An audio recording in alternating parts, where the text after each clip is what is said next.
मैं और मेरी पत्नी हवाई में हनीमून पर थे। हम ओहू द्वीप के समुद्र तट पर बैठे थे। मेरी पत्नी बाथरूम गई और लौटकर उसने बताया कि वहाँ एक डरावना आदमी उसे देख रहा था, और जब वो बाहर निकलने लगी उसने रास्ता रोक दिया।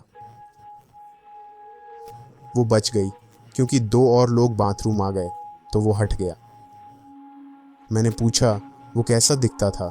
उसने देखा, पर अफसोस वो चला गया था।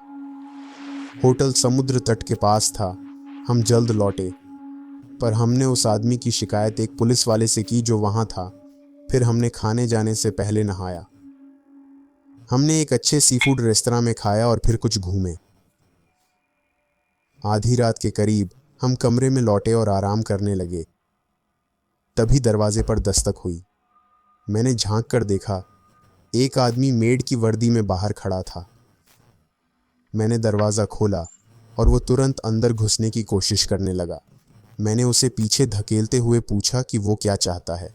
उसने कहा कि सफाई के दौरान कुछ छूट गया था और उसे लेना है, बस एक चीज़। हमने पूरे दिन दरवाजे पर परेशान न करें का बोर्ड लगा रखा था। फिर मैंने देखा कि वो मेरी पत्नी को घूर रहा था। मेरी पत्नी चीख पड़ी, वही आदमी है। पहले मैं समझा नहीं, पर तब तक बहुत देर हो चुकी थी।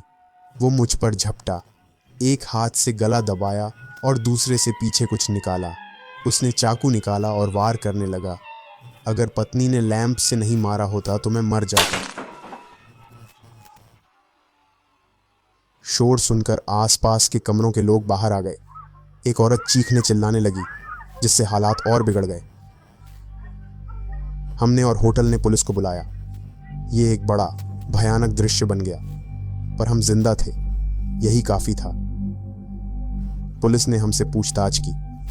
कुछ लोगों ने कहा कि उन्होंने सब देखा।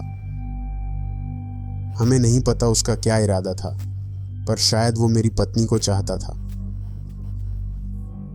वो बहुत बेवकूफ था जो सोचा कि ऐसी जगह पर ये करके बच निकलेगा।